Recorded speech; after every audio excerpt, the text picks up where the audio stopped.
Hey.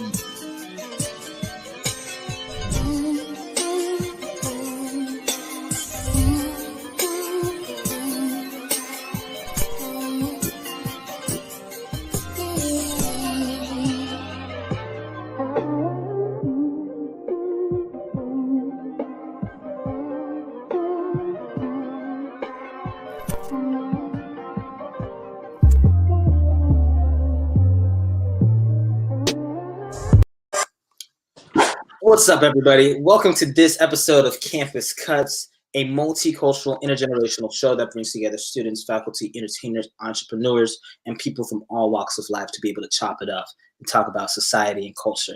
Today, I got an incredible guest. Man, we were just chopping it up right before going live. Somebody that is literally the world. He's taking the world by storm with his viral videos on TikTok, and also just him and his first personality of being able to do something that not a lot of people do, but they always thought. I've had the pleasure and the honor of hosting the CEO of 1% Homes and as well as the man with the plan, Mr. Aaron Vankampen. Welcome to the show. Thank you so much. I really appreciate the introduction. That was awesome. Make me feel great. I'm excited to be on the show. The whole concept of this show is awesome to me. Young people connecting with, recent graduates, professors, just other people alike. It's kind of like a networking experience, and you can learn from other people and pick brains. When you asked me if I wanted to be on the show, I said definitely. I want to get more publicity, and I really think this is a great place to start. And no better place than to an audience that probably enjoys my content. Bro, absolutely, man. Absolutely, man. I just want to say thank you so much for taking the time to be on the show. For sure. So before that, for anybody that's not familiar, if you're new, this whole concept really started with LeBron James to shop, and I was inspired by that, by bringing people of different perspectives to be able to talk about sports, athletics, and politics, and a bunch of things. And I really think it's important for our generation, Generation Z, to really start be in these conversations because, we're next up, right? Yeah, for sure. We got to pave the way. And I think a lot of, even some of the doors I knock on, some of the people that meet me, and a lot of the people ask me online, what do you do for a living? And at this point, I ask people what they do for a living. So what job is that? You would have never even heard of that before until now. And I haven't hit like groundbreaking, like bankroll by any means, but this is my full-time job now. So who knows what could be next? And the sky is the limit for anybody watching or anybody that looks at what the hell this guy just did. You could do something too. Just, you got to pave the way. Just pave the way, man. Well, of course, I was able to give you a little introduction, but now, of course, with all the guests, I will usually ask, what is your name? Of course, I'm in college, but occupation, and then your hometown, and then we go in from there. Okay. So you mentioned my name's Aaron Vankampen. I grew up here in Toronto, Canada, Ontario. So I went to college myself. I went for advertising and marketing at Humber College. Again, it's a college here in Toronto. There's 2 campuses.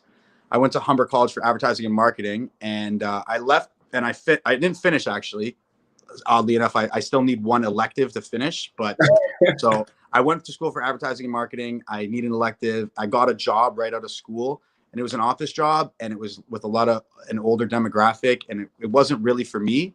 And prior to that job and all through school, I was bartending and doing event promotion. So I would basically, like a nightclub promoter, so to speak. I'd work at a number of different nightclubs in the nightlife industry and then bartend. And so when I finished school in marketing, I ended up at a desk job, and going from bartending and nightlife experience, it was such a transition that I couldn't do it. So I ended up leaving the marketing job and going back to bartending.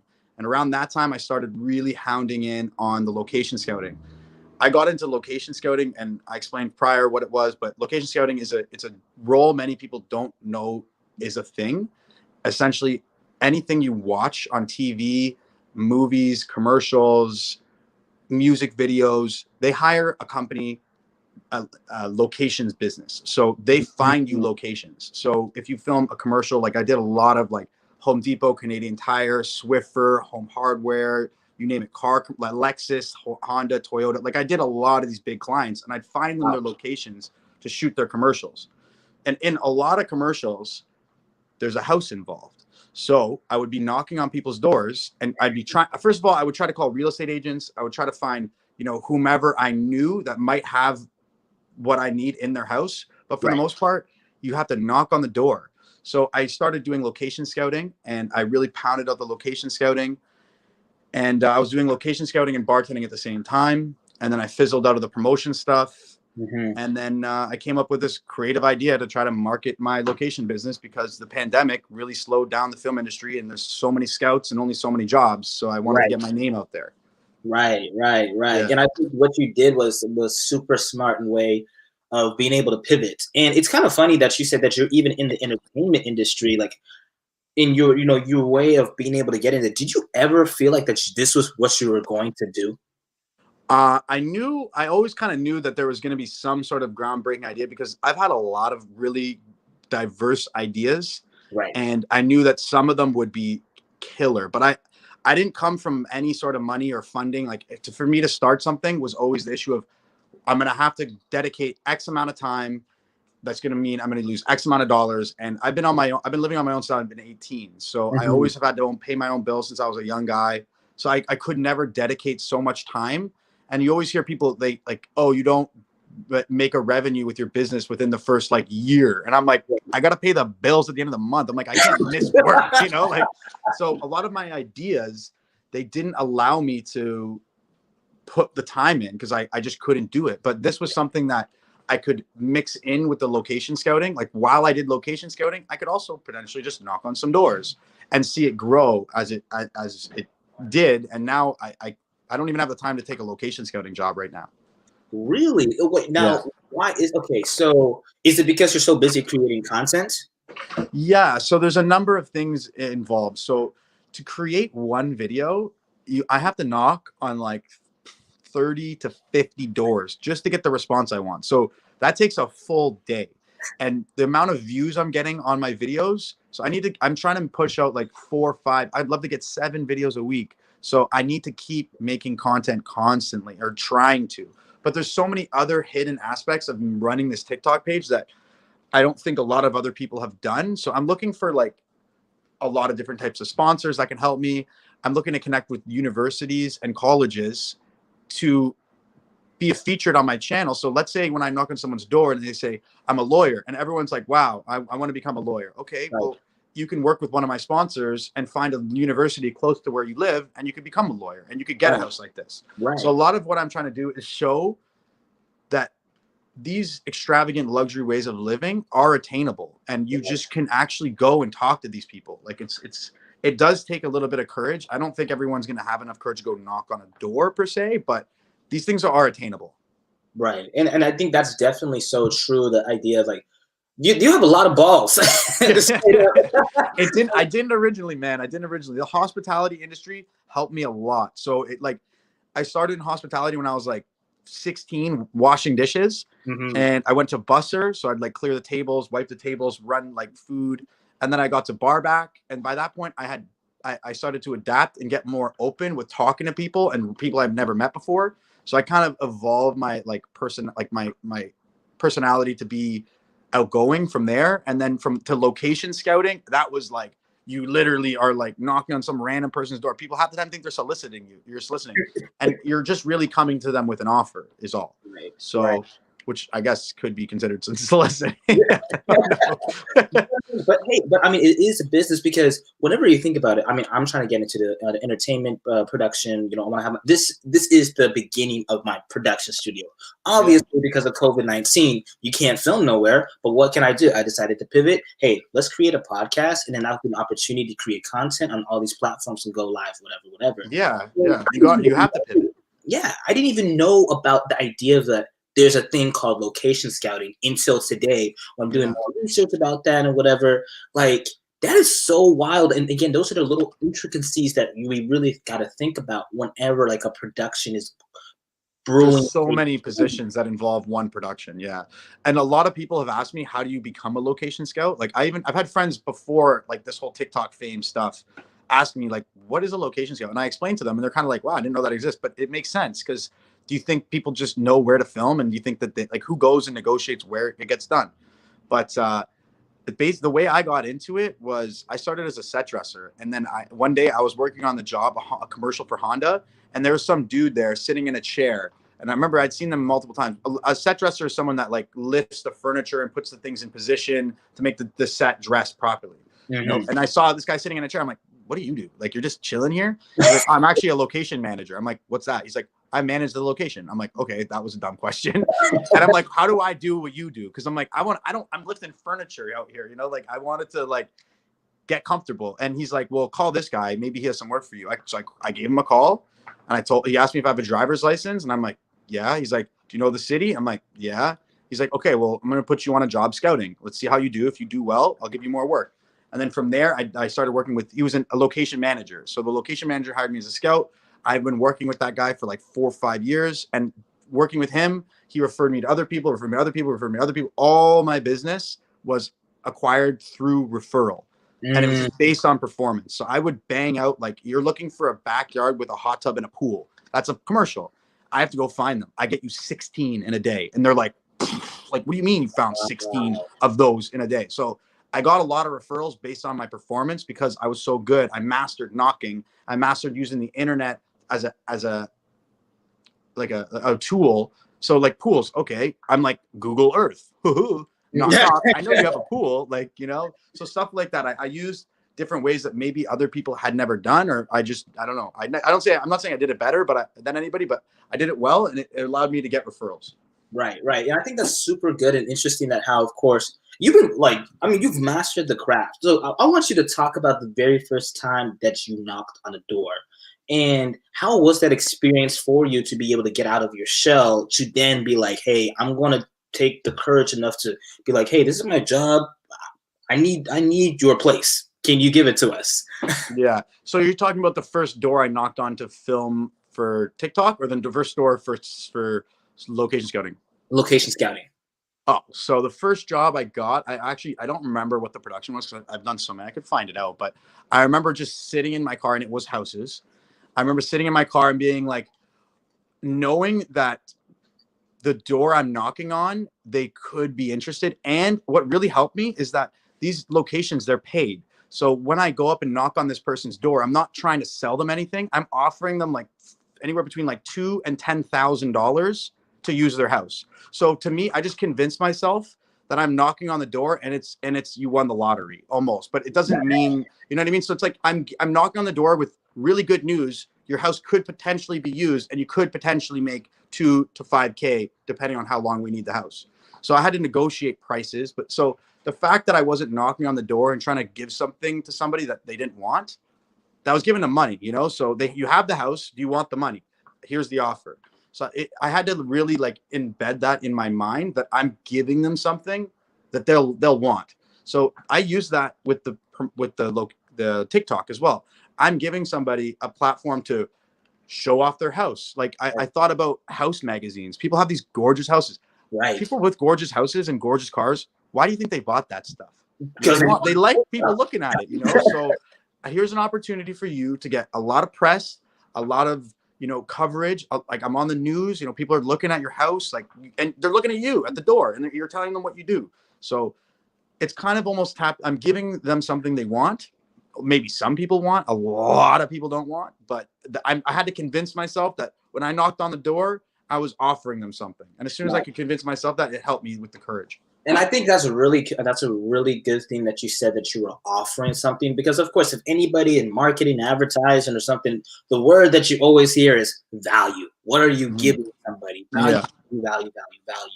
And I really think he was understanding, because I know for most people, whenever like you have a salesman, kind of like a cable person, like, hey, do you want something that is going to change it?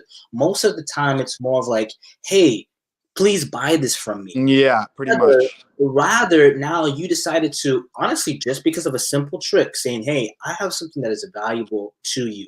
One, during the time, like, you get money for using your house. That's cool. But now with the way that you promoted your content, you're giving an opportunity, a platform for people to be empowered by this. And I love the fact that you're saying, yeah, you're looking for sponsors, because now, again, I really think it's pretty noble how you said, all right, I want to be able to like get a sponsorship with the university. if somebody wants to be a lawyer, because there's a bunch of kids on TikTok Big who time. want to do great things, who want to do this, but they don't necessarily have the tools or have anything to be able to get there. But now you are that bridge. And of course, if anybody's looking at the current economy, we all know that brands like social media has been such a disruptor for the advertising and media companies in general.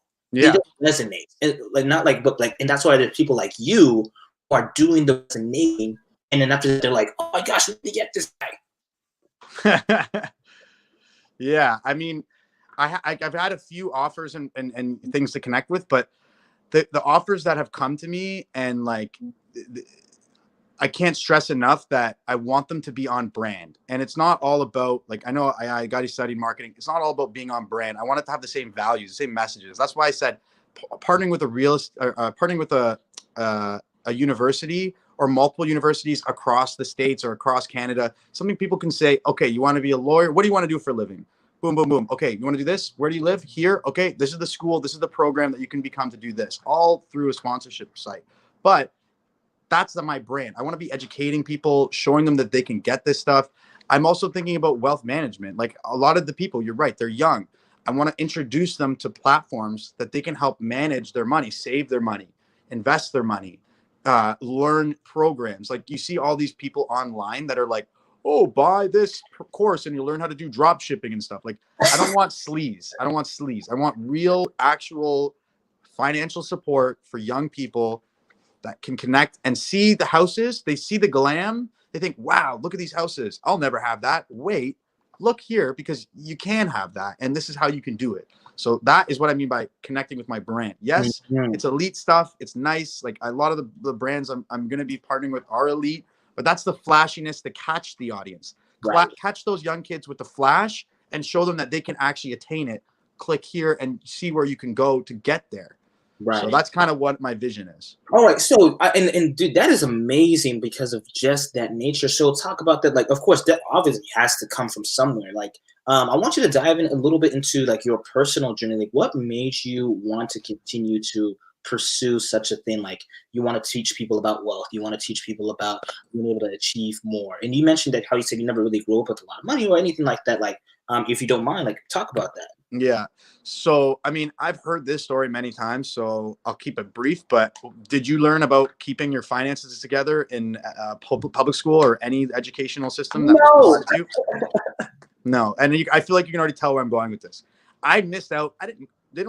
Everybody has to do taxes, but I'm learning long division. Like, I don't know. Like, there should be somebody or something implemented that helps people learn financial skills, basic life. I moved out when I was 18 and I didn't have a pot to piss in. I was like, that was it.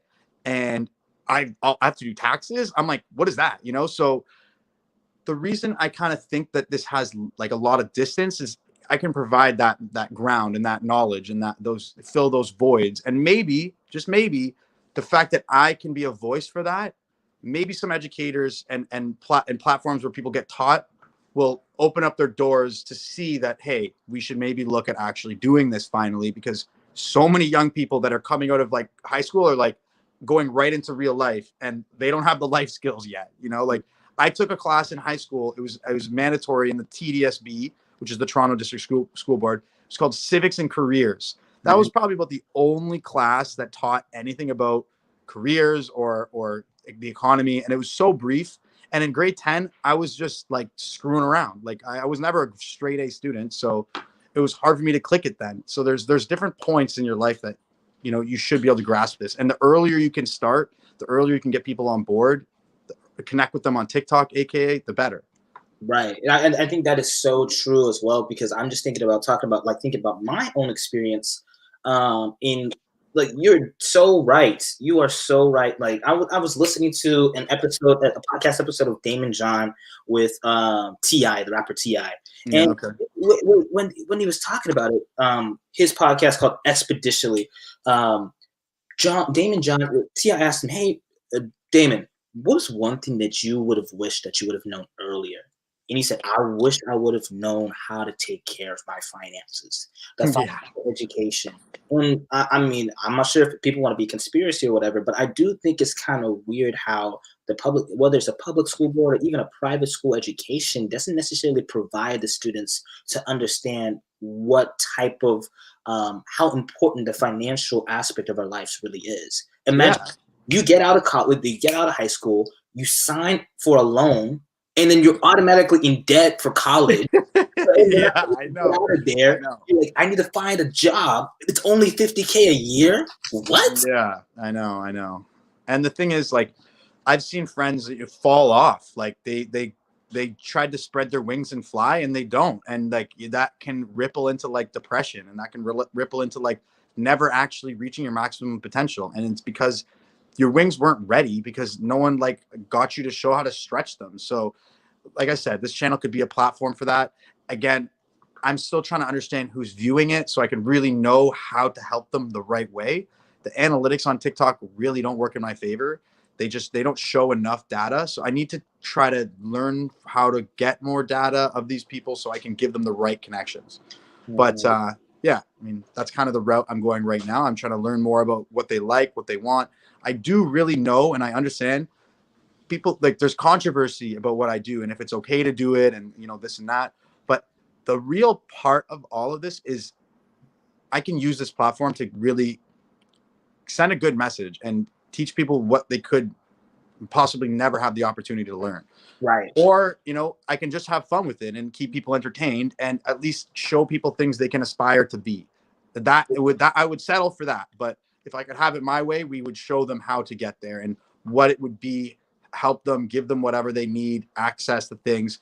I remember being a kid and like university, like programs, even my college, like the interface on my college to like help you find a job. Why was it so poorly put together for something I paid so much money for? Like there should be like a really quick click here, questions answered for the money I paid. And it wasn't like that. So I don't know, no shame at Humber, but like a little, cause like, I don't know. And I've heard the same thing from other people. Their universities and colleges weren't necessarily as techy or as user friendly as some of the apps we use on a day to day that we're used to and accustomed to. And if they were maybe a little bit faster or simply set out, then maybe those education systems would be able to facilitate more learning.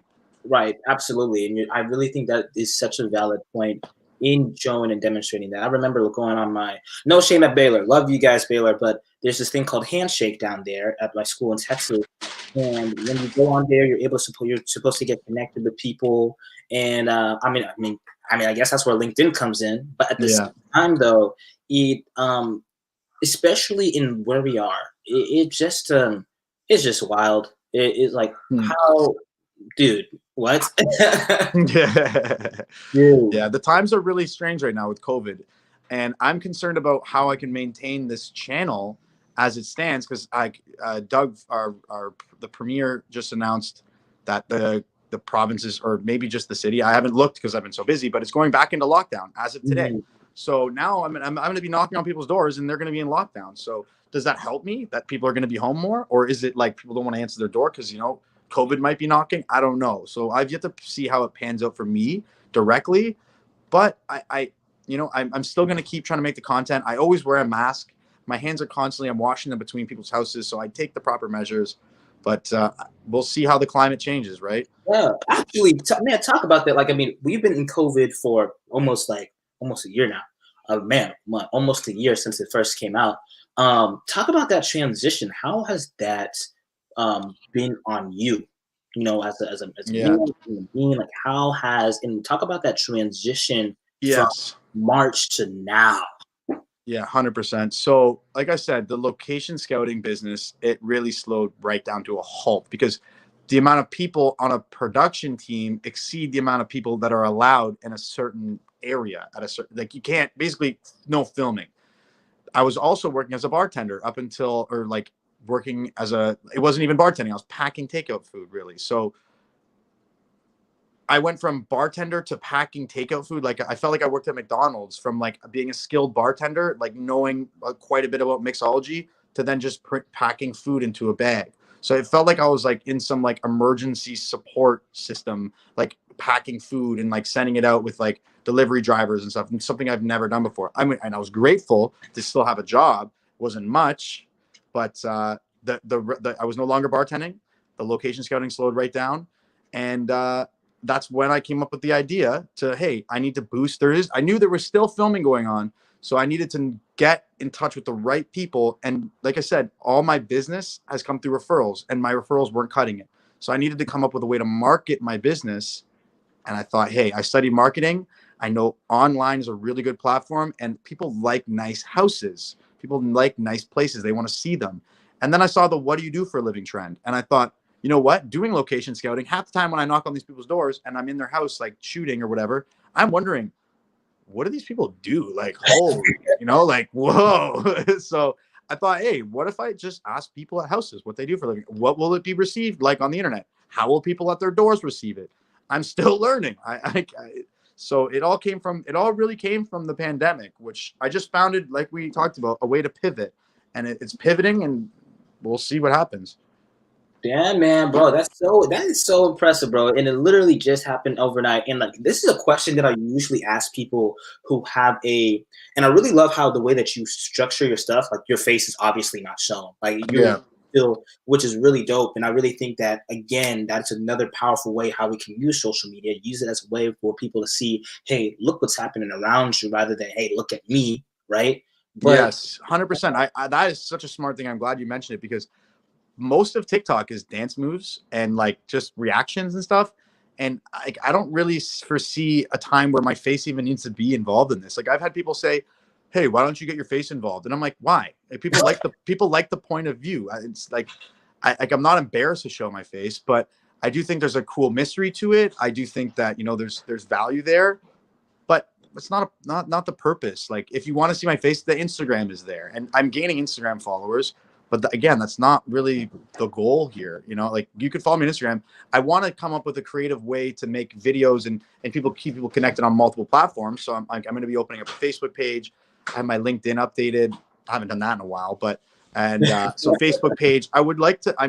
Well, this is probably the first time I've announced this publicly, but I'm going to be starting a YouTube page where I'm going to. So people have, like, the houses I've gone to, they've loved the videos so much that they've invited me back welcomingly to come inside and film what the inside looks like, and do an interview with how they got to where they were. Dude. So that YouTube is coming, man. That YouTube channel's coming. Bro, that in itself is so exciting, because see, like, that stuff is what you usually see. Like, I'm not sure if people know Fixer Upper. If anybody's into real estate, Fixer Upper, HGTV. Shout out to my mom watching this, because she's immersed with that. But see how because of social media, the way that has been democratized. Remember, people used to need to have sets and whatever. I'm literally doing this podcast, which I had a reach of over 100,000 of plays just on the audio platform, not even considering the Facebook, YouTube, whatever, and just from a laptop and a microphone. A $200 microphone. People actually, I'm like, people actually want to listen to me? Wait, what? Yeah. But I mean, I guess presenting a different type of value, because I'm having different perspectives and different people to be able to talk about the things that's what's going on in the world, and see how these ideas and how whatever has happened in their life has affected them and brought them to where they are today, right? And I think it's just genius in the way how you have been welcomed back. Like, also, I'm just over here just bro. Aaron can legit start a podcast or a whole show doing this, like MTV My Cribs. That's kind of what I'm looking at. Yeah, like, but it's not celebrities, because like I mentioned to you earlier, I've never really been a big celebrity guy. Like, people ask, what's your celebrity crush? I'm like, I could name 3, like, people that are celebrities. So, like, I don't know, but I don't care to see a celebrity's house. I want to see a real person's house. I want to know what they do, how they did it. And I want to tell everybody, because this house and this lifestyle is attainable, and you can do it. And if you just listen to this person, and I, like, 100%, like, if I just started a channel about asking wealthy people what they did for a living, it probably wouldn't blow up. But if I show crazy stuff, crazy houses and crazy cars and crazy bathrooms and kitchens and living rooms, it'll catch their eye. But at the same time, I can feed them a little bit of education.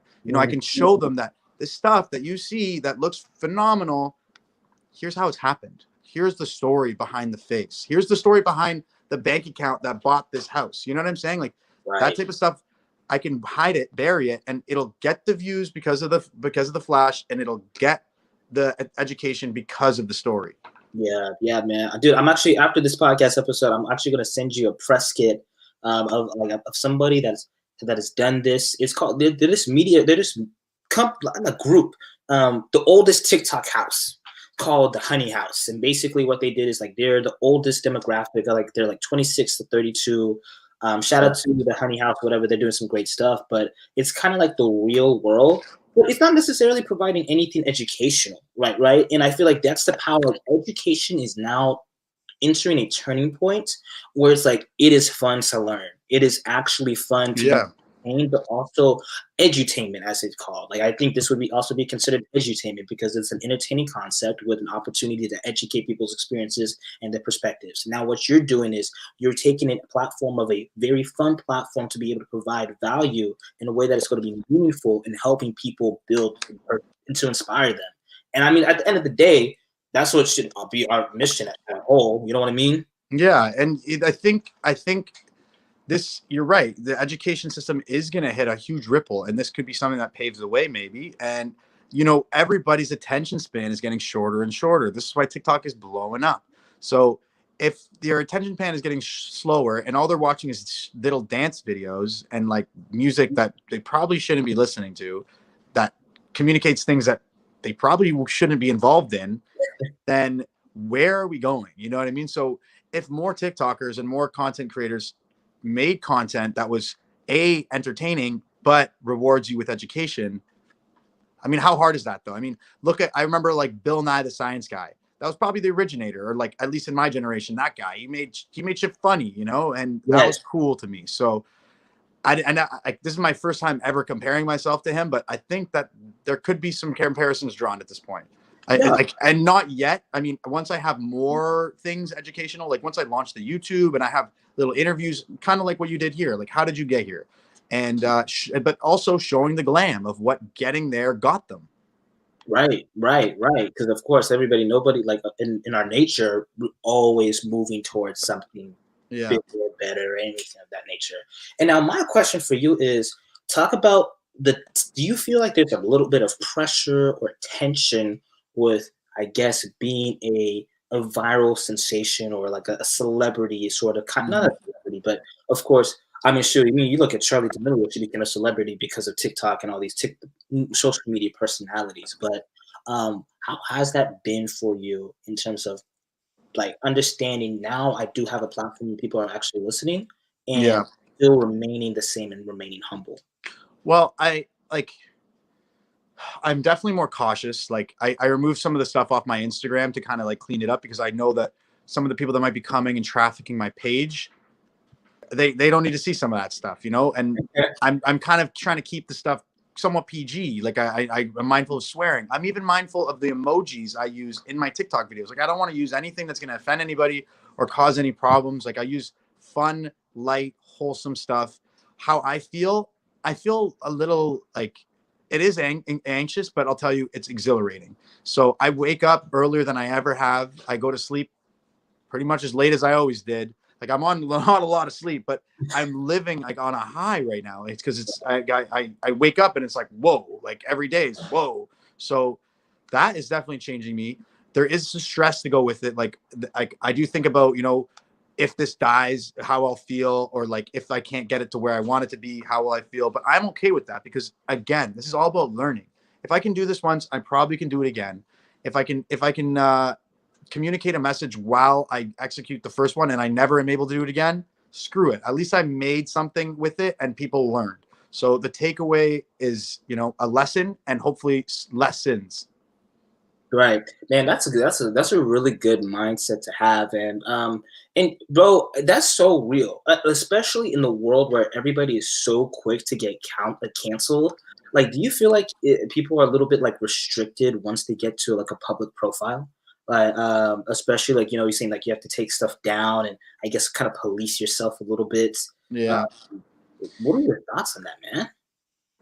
Yeah, I mean, it's I mean, I've never had really graphic vile things, but I did like the nightclub promoting stuff. Like I would have bottles and there'd be girls like shaking their ass and like things like that. And like, there'd be like pouring alcohol and like, I'm like, damn, TikTok's got a bunch of kids in it. Like, I don't know if I want to be like showing them that drinking is cool. Like, even like, don't get me wrong. Like, I had a beer before this. Like, your casual drinking is fine when you're, you know, at a point when you can manage it properly. But so I think I kind of lost the train there. But I don't know.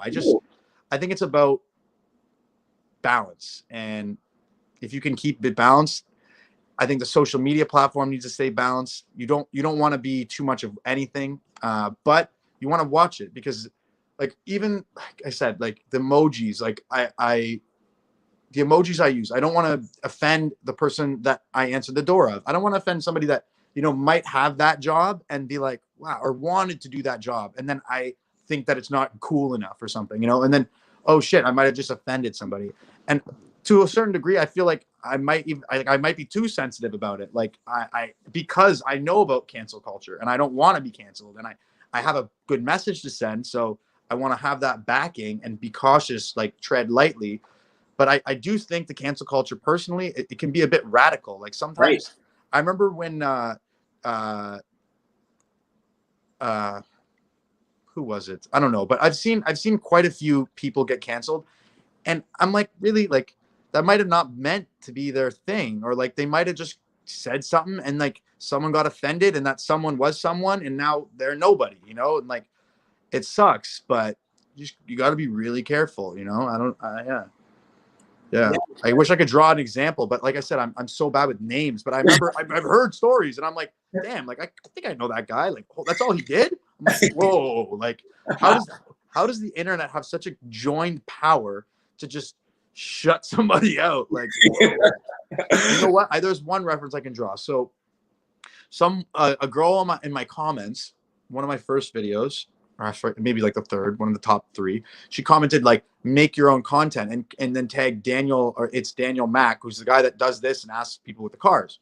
And I said, I make my own content. And this girl, her poor thing, I got like tens of thousands of likes on my comment and like none on hers. And then a buddy of mine opened up her thing and was telling me about it. And every single one of her TikTok videos said, make your own content. So like my fans went to her page and literally like ripped her. So like, and now I'm thinking, I'm like, what if I comment something else? I don't even like, after seeing that, I'm like, I don't comment on other people's stuff anymore. Like, like who knows? You know, you comment on like a really famous person's thing, and next thing you know, I have 5,000 comments on my page saying make your own content. Like, whoa, like who knows? So yeah, the internet moves in waves, and I'm trying to figure it out, but it's a beast of its own nature. So, oh man, I'm telling you, like that is so real. I remember having shout out Taylor Price and Pari Bafna. They're like one of the top TikTokers in terms of teaching about personal finance, especially as women, as females, right? Being able to truly like, you know, express that. And they always used to say that they got a lot of hate. And they got a lot of hate because you're like people being misogynistic, people being racist, people saying that, you know, you should be in the kitchen, saying that you think you're so smart, like what's happening. Yeah. I'm just like, well, you know, you usually see this stuff like whenever, like back in the day, Paris Hilton or like some celebrities that are doing that. But then you're doing this from like honestly regular people, like everybody's a person, and I'm just like, oh, this is easy yoke to bear. Yeah.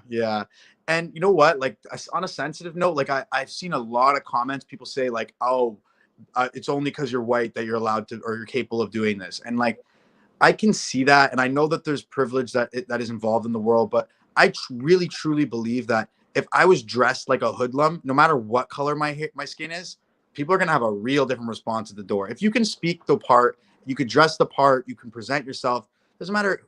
You could be purple, green, you could be like anything you want, and you can do it. Like and again, I know it's coming from someone of like my color, so it might sound like, yeah, maybe he could say that, but I beg you to try. Like dress up nice and go try to do what you want. Look the part, dress the part, and you'll get the part. I really think that's a perfect segue because I usually do ask these type of questions towards the end of the podcast. It's like, how have you felt like, yourself as a white man in Canada too? Like, he's not in from the States, y'all, but like in Canada, like, how has that interaction been growing up throughout your life and some of the privileges Yeah. you've seen and whatnot? I got you. I can answer it. So, people that don't know, Toronto is the most multicultural city in the world.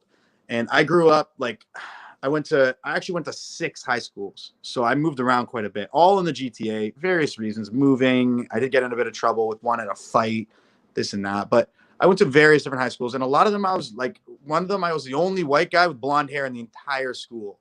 Right. So I'm like, by no means would I ever want anybody to think that I'm like asking for like, oh, poor white guy. No, it was never that. But I did experience like being the minority in a world where people think that I'm the majority. So it was a little bit of a weird flip. And I learned a lot, and I learned what it was like to be a minority. But I mean, no way in hell what it would actually be like. I'm not like, wouldn't want to go that far, but I could see a little bit of what it is. And it was an interesting learning process. But the city is so multicultural, and like I have friends of all different ethnicities. I see how they could be treated sometimes, and then I can see how I could be treated. It's not fair, and I would love to see more people just break that barrier. Like when I see people's comments saying, "Oh, you can only use because white," what do you think that says to the kid at home that might be, Asian or brown or black, and then he thinks that that's true? Like think about the kid at home that you just convinced that he couldn't do that. No, like that's not cool. The comment, maybe you're hating on me, hate on me, but don't hate on me because a little kid at home is now going to think he could never go and knock on a door because he's not white. Like that's awful. So you can do whatever you want. Dress the part, talk the part, walk the part. I don't know. I said it better the first time. No, But I yeah, think that's kind of my MO really.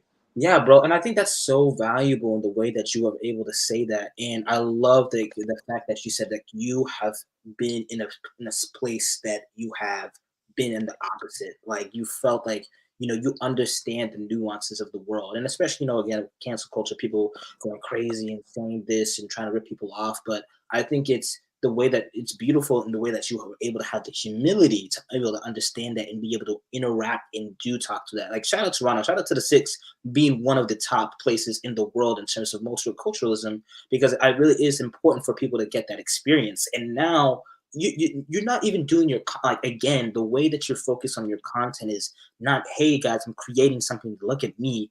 You are now thinking levels and light years above in your head, like, man, what about the people who are different from me but who can be moved to do that? And I really think that, I mean, I obviously see your hearts and it is evident in your work. And Yeah. Thank again, you. too, dude, and check it out too, because each and every person that opens the door is completely different too.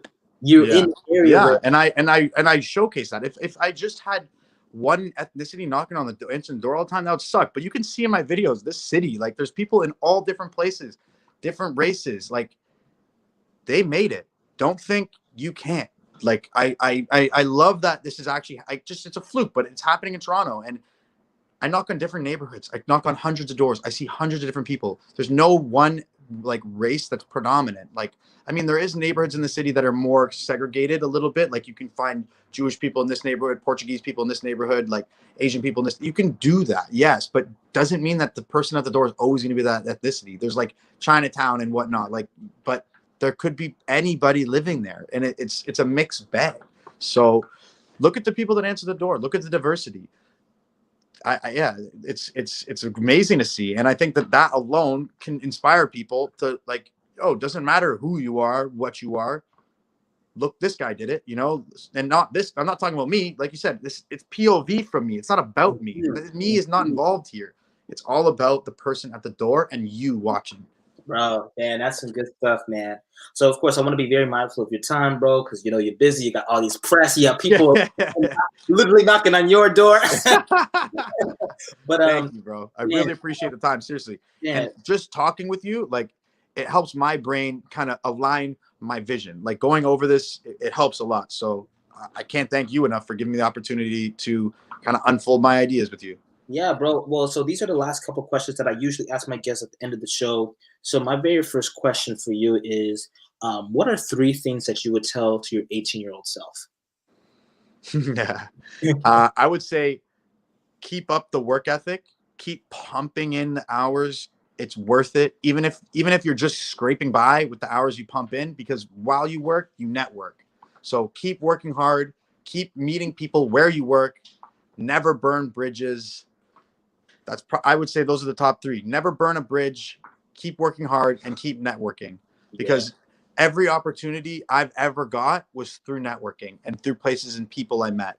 And keep doing that, keep it up. So yeah. Good, that's good. And my last question for you, bro, is what do you want your legacy to be?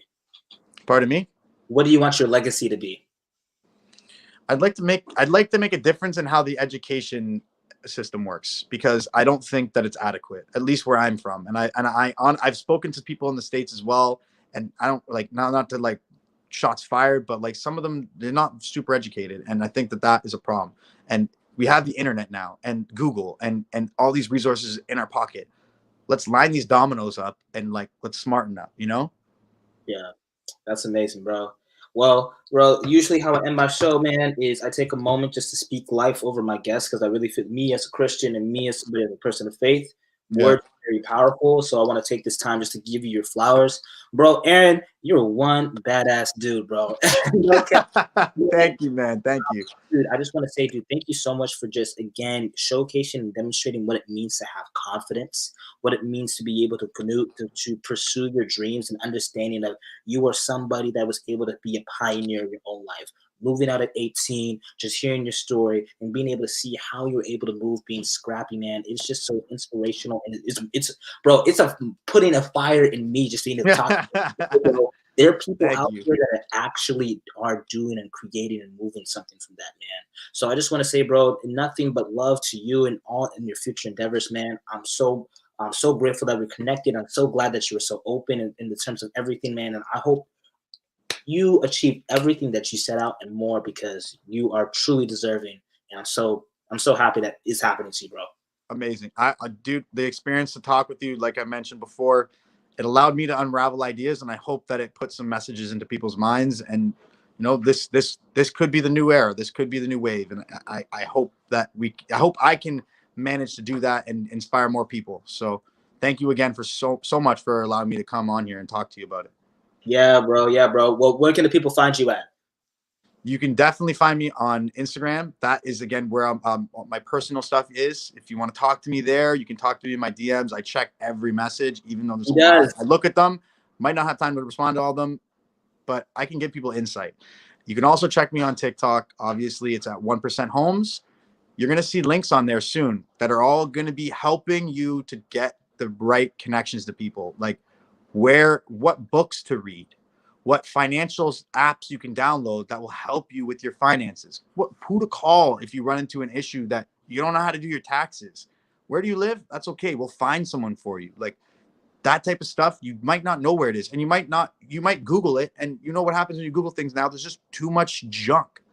Let's get the right place, the right people for the right help, right where you need it to be. And I hope that platform will be my TikTok page and my Instagram page. So you can find me at Aaron Vankampen and 1% Homes.